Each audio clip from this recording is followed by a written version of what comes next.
3 દિવસ પહેલાં સોમવારે મને થોડુંક પેટમાં થોડો દુખાવો થયો. મારા બીજા દિવસે રિપોર્ટ્સ કાઢ્યા, એમાં મને ડિટેક્ટ થયું એપેન્ડિસ. એમણે મને સજેસ્ટ કર્યું કે સનશાઇન ગ્લોબલની અંદર આપણે ઓપરેશન કરાવીશું ડૉક્ટર અંકુર કોઠારી સાહેબ સાથે.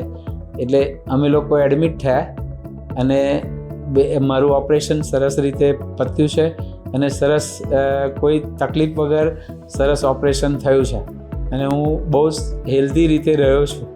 અને અહીંયાની ફેસિલિટી પણ એટલી સરસ છે કે ડૉક્ટર્સ છે, નર્સ છે, જે સર્વિસ સ્ટાફ છે એ પણ બધો સરસ છે. હું થેન્ક્સ કહીશ અહીંયા સનશાઇન ગ્લોબલનો સ્ટાફ અને ડૉક્ટર્સ અને હોસ્પિટલને હું થેન્ક્સ કહેવા માગું છું.